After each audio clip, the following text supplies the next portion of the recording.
Shalom Jemaat yang dikasihi Tuhan. Pada hari ini saya Bapak Pendeta Mikael Anggasya Putra Manihuruk kedatangan seorang kerawuhan ya. Waduh, ketekanan bahasa promo sama bahasa ngokonya. Ya, kedatangan orang tua kita dari Simpang Agung. Nanti soal perkenalan dirinya ya silakan beliau saja. Silakan Bapak. Ya, selamat siang atau selamat malam Bapak Ibu Saudara, Salam.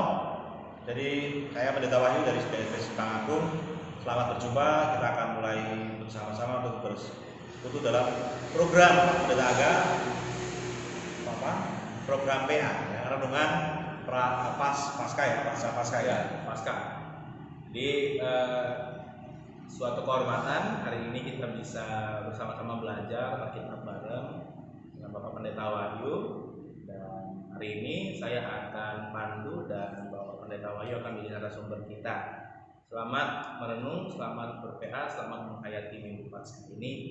Mari kita bersama berdoa. Tuhan kami Yesus Kristus, terima kasih untuk kasih-Mu yang begitu besar dalam kehidupan kami, memelihara kehidupan kami. Pada saat ini kiranya Tuhan memberkati jalannya pembelajaran Alkitab kami, meskipun kami terpisah antara satu dengan yang lain, tapi kami yakin dan percaya bahwa kuasa-Mu senantiasa memampukan kami untuk mengerti dan memahami kebenaran yang Engkau kehendaki dalam kehidupan. Berkaryalah Tuhan dari awal hingga akhirnya PA ini berlangsung. Dalam nama Yesus kami berdoa. Amin. Ya Pak Pendeta, dari mana bahan yang kita bisa bahas dari? Ya, hari ini kita akan baca firman Tuhan dari Matius 16 ayat 13 sampai 20. Matius 16 ayat 13 sampai 20. Kalau Bapak Ibu majelis, ya silakan baca di panduan PA masa Prapaskah, Pasca dan Pentakosta, PA Minggu Paskah, ya, bahan Matius 16 ayat 13 sampai 16 atau halaman 64. Bacaan firman Tuhan demikian. Pengakuan Petrus. Setelah Yesus tiba di daerah Kaisarea Filipi, ia bertanya kepada murid-muridnya, kata orang, siapakah anak manusia itu? Jawab mereka, ada yang mengatakan Yohanes Pembaptis, ada juga yang mengatakan Elia, dan ada pula yang mengatakan Yeremia atau salah seorang dari para nabi. Lalu Yesus bertanya kepada mereka, tetapi apa katamu? Siapakah aku ini? Maka jawab Simon Petrus, engkau adalah Mesias, anak Allah yang hidup. Kata Yesus kepadanya, berbahagialah engkau Simon bin Yunus, sebab bukan manusia yang menyatakan itu kepadamu, melainkan Bapakku yang di surga. Dan aku pun berkata kepadamu, engkau adalah Petrus, dan di atas batu karang ini aku akan mendirikan jemaatku, dan alam maut tidak akan menguasainya. Kepadamu akan kuberikan kunci kerajaan surga. Apa yang kau ikat di dunia ini akan terikat di surga, dan apa yang kau lepas di dunia ini akan terlepas di surga. Lalu Yesus melarang murid-muridnya supaya jangan memberitahukan kepada siapapun bahwa ia Mesias. Amin. Ya Bapak Pendeta, ini sebuah kisah yang unik ya saya rasa ya.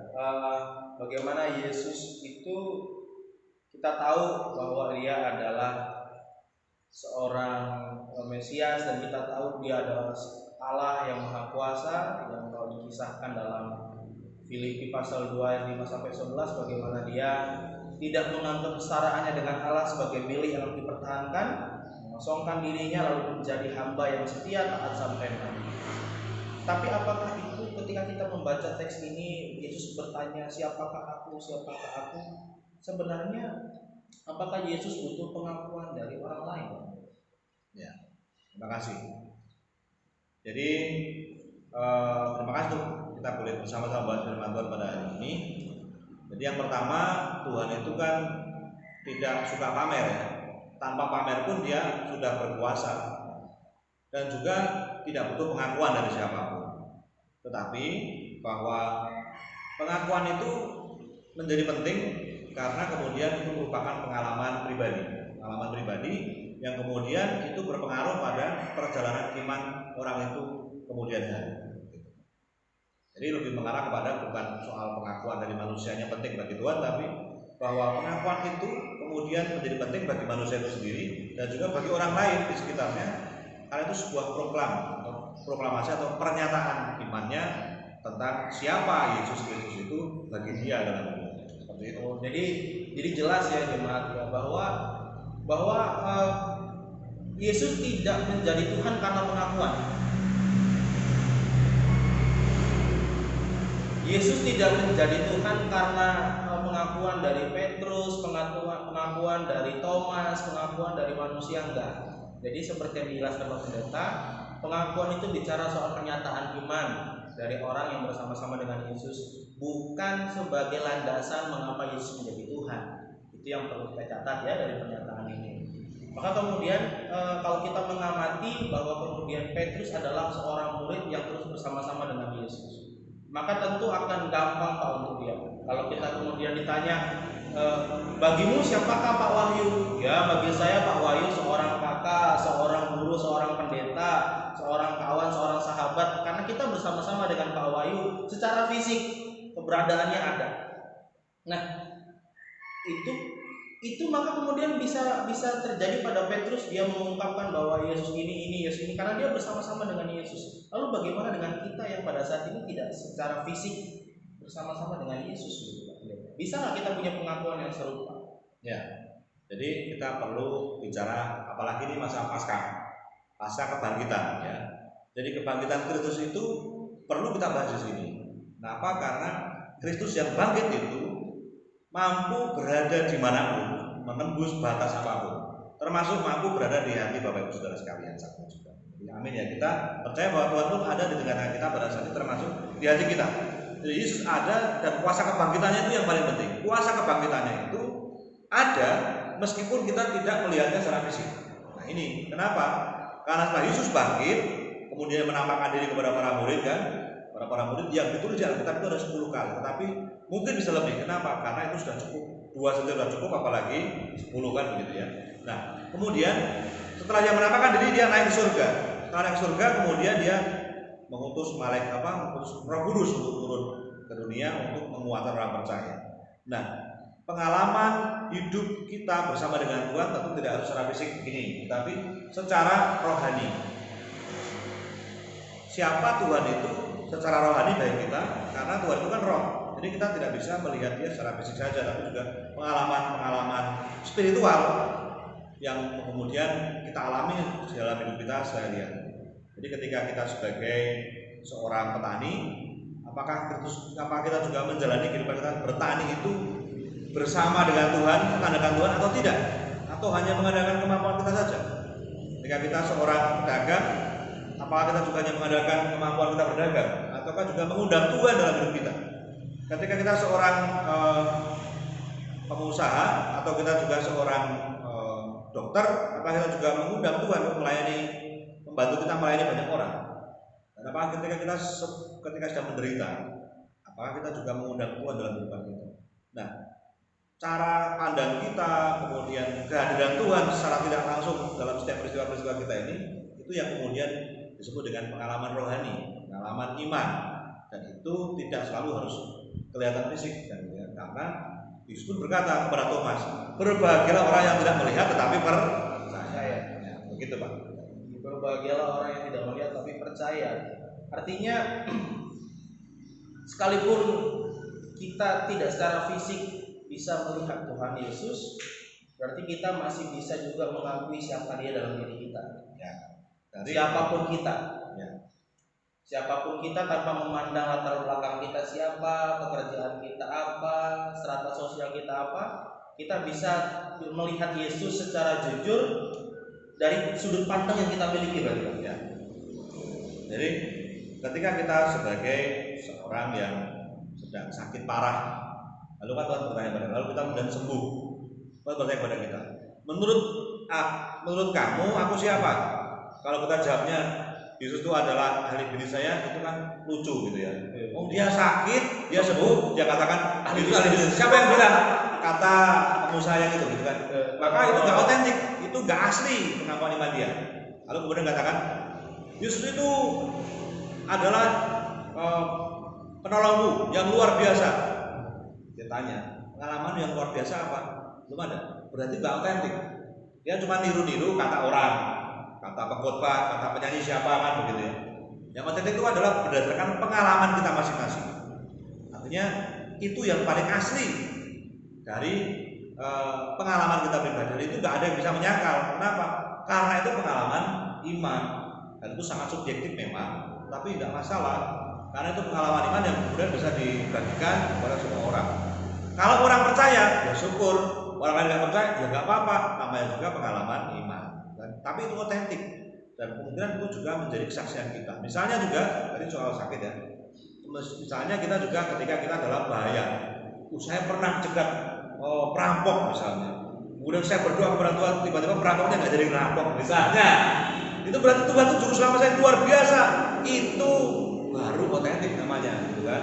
Saya juga tersesat di hutan, lalu kemudian kita bisa menemukan jalan pulang.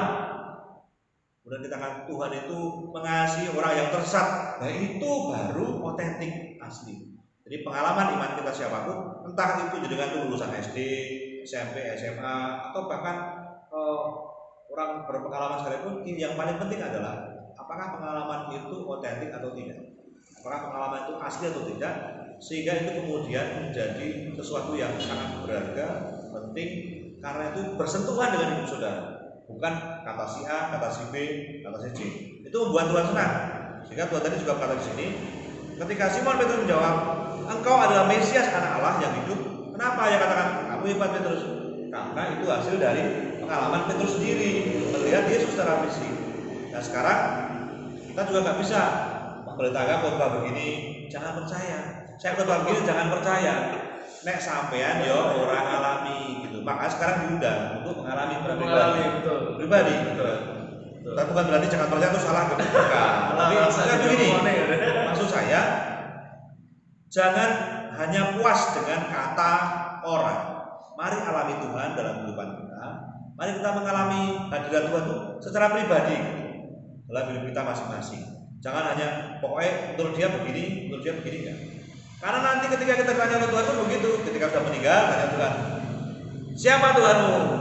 Yesus. Yesus itu siapa? Teman saya. Kenapa teman? Dia menemani saya ketika saya sehat, sakit, senang dan seterusnya. Bagus, masuk kerajaan surga gitu ya. Yesus siapa? Kata Pak Pendeta, kamu ini berarti gak kenal Yesus gitu kan. Pak Pendetamu yang kenal. Pendetamu yang masuk surga, kamu gak boleh gitu kan. Iya.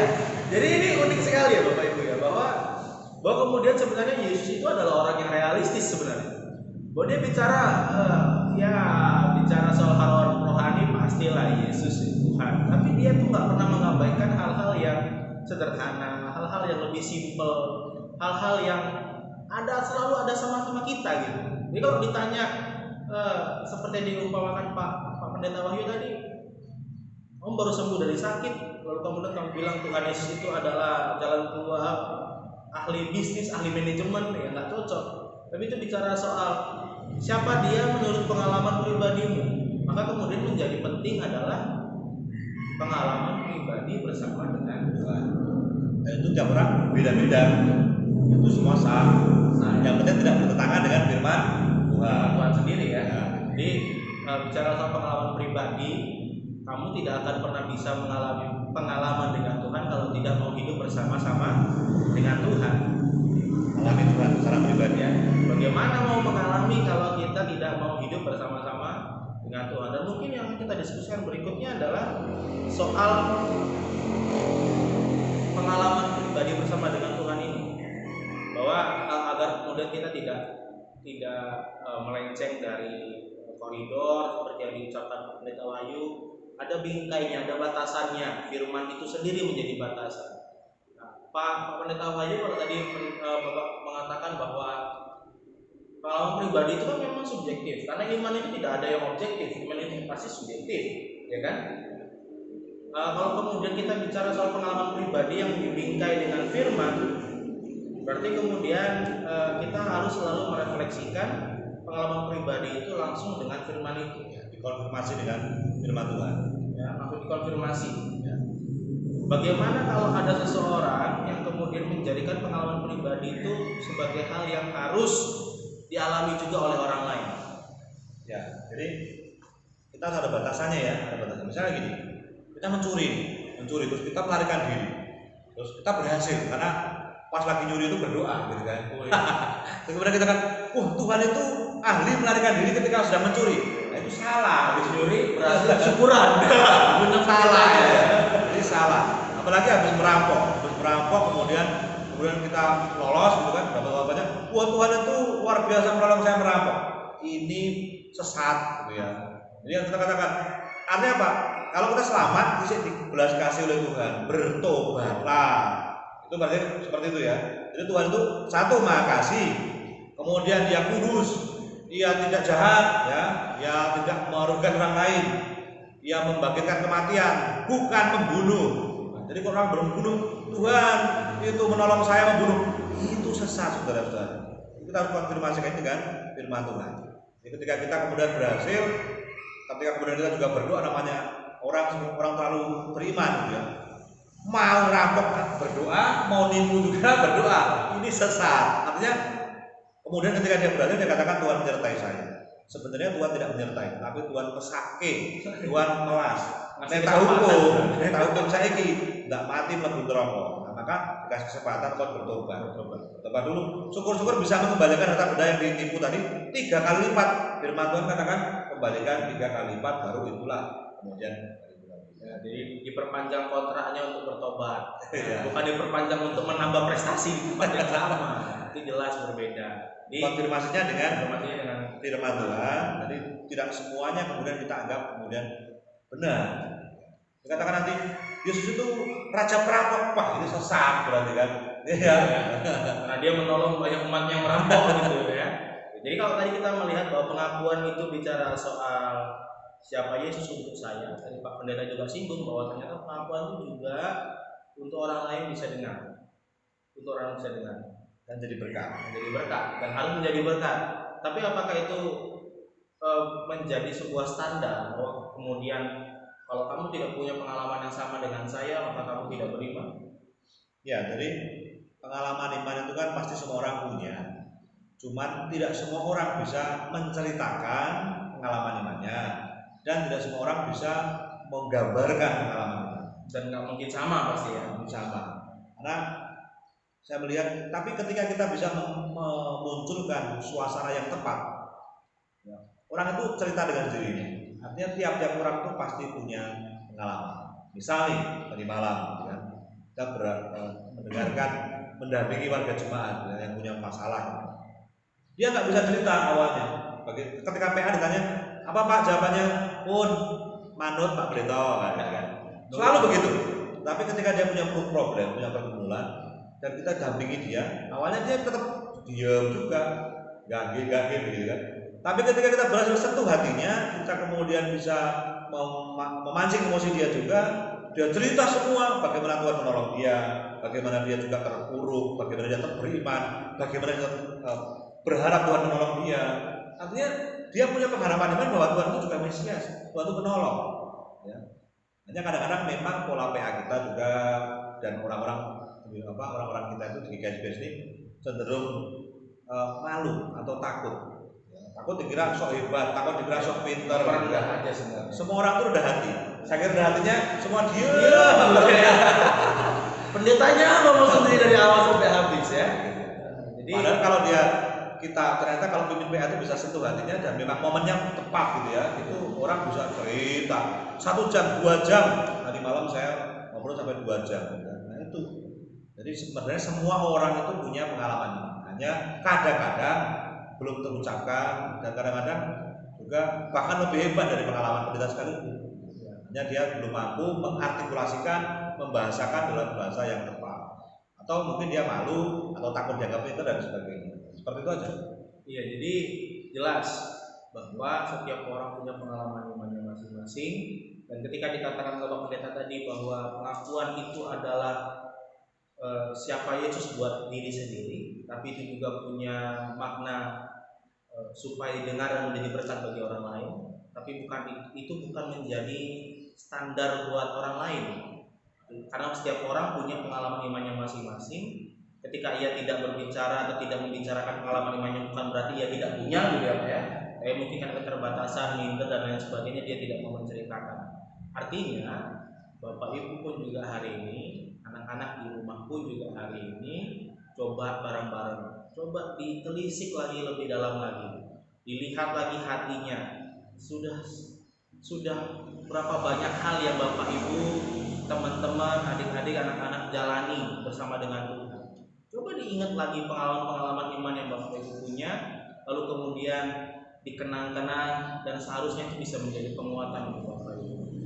Kalau tadi dikatakan Pak Pendeta, petani pun punya pengakuannya terhadap Yesus, orang yang sakit punya pengakuannya terhadap Yesus, yang sakit yang bisa sembuh, yang sakit tidak bisa sembuh, semua punya pengakuan itu sendiri sama Yesus. Orang pengusaha punya sendiri, pendeta punya sendiri, ya pendeta punya sendiri lah, ya kan? Jadi nggak bisa disamaratakan juga sama yang lain, beda-beda. Mari bersama menghayati Minggu Paskah ini, kita belajar dari perikop ini bahwa tiap orang harus punya pengenalan sendiri terhadap Tuhan. Menarik karena saat ini kan kita ikut dampak lockdown ya. Jadi tiap-tiap orang karantina mandiri lah, social distancing lah ya, apapun itu ya. Akhirnya kita tidak bisa beribadah bareng di gereja. Ya. PA pun tidak bisa bareng-bareng. Tapi Bapak Ibu Saudara ingat nggak? Semakin banyak orang yang berkumpul dalam PA, itu tempat kita bersembunyi. Semakin kita banyak orang kumpul, kita sembunyi di pojok, sembunyi di belakang orang lain, sembunyi dalam diam dan seterusnya. Tapi begitu kita di rumah masing-masing, kita nggak bisa sembunyi kemana? Yang harus buka cuma kita sendiri dan istri dan anak atau suami kita. Maka dari itu kita seperti bercermin. Itu yang buat kadang-kadang kita kemudian malu dan sebagainya. Tapi kalau kita mau jalani itu, maka PA di rumah masing-masing, ibadah di rumah masing-masing, ibadah minggu di rumah masing-masing itu akan membimbing kita pada pengakuan pribadi kita ya tadi kepada siapa itu Tuhan Yesus Kristus menurut kita masing-masing. Jadi ada baiknya ternyata PA di rumah-rumah ini supaya orang itu menggali pengalaman iman masing-masing juga dan belajar baca firman Tuhan juga seperti itu. Jadi setiap masa pengalaman imannya pun berarti berbeda-beda. Pasti setiap orang, setiap masa. Dan masa pandemi ini ada berkat tersendiri. Itu dia. Jadi maka mungkin kita akan adakan challenge ya. Challenge itu tantangan. Jadi silahkan Bapak Ibu setelah menonton mengikuti PA ini, buatlah video Bapak Ibu pribadi dan juga anak ya, dewasa dan anak sendiri. Ada aja ya? Nomor 1 menit. Oh, coba panjang Pak, ya kan? Tidak sampai panjang, hanya ngasih apa yang Bapak Ibu dapatkan, pengalaman iman apa yang Bapak Ibu dapatkan semasa social distancing, semasa Bapak Ibu harus di rumah aja, beribadah nggak boleh ngumpul sama saudara seiman, PA harus lakukan via HP, ibadah minggu via HP, apalagi masa perayaan Paskah Pentakosta tahun ini ya, kayaknya semuanya kan kita lewati via HP nih. Maka turun Paskah pun lewat HP. Ya lewat HP juga ya kan. Jadi silahkan Bapak Ibu boleh buat video singkat 1 menit 2 menit. Silahkan dikirimkan ke saya. Nanti akan saya kompilasi dan akan saya sebarkan kembali apa yang Bapak Ibu rasakan, pengalaman iman apa, pengakuan iman apa yang Bapak Ibu bisa ungkapkan. Siapa Yesus menurut saudara dalam masa pandemi ini? Itu dia. Ya, silahkan. Saya rasa nggak bisa panjang lagi nih, ya. Karena saya rasa apa yang sudah disampaikan oleh Bapak Pendeta sudah sangat cukup dan sangat baik untuk kita pahami. Begitu Pak Pendeta ya? Siap. Bisa kita akhiri Pak Pendeta? Kapanpun. Oke. Begitu Bapak Ibu. Siapa Yesus menurut Bapak Ibu di masa pandemi ini? Tuhan Yesus memberkati. Kita berdoa, mohon Pak Pendeta pimpin kita berdoa. Bapak, kami percaya bahwa Bapak sungguh baik. Tidak ada masa yang berat yang boleh terjadi, sebab semuanya itu dilalui bersama dengan Kristus. Nah, firman Tuhan mengatakan bersama Kristus kita mampu menanggung semuanya dalam Tuhan. Oleh karena itu mari kita serahkan hati kita, hidup kita, pikiran kita, keluarga kita, ekonomi kita, sawah ladang kita, pekerjaan kita, semuanya segala kekhawatiran kita kepada Tuhan. Karena Tuhan yang memelihara kehidupan kita. Di dalam nama Tuhan Yesus Kristus kita boleh semua katakan amin. Shalom.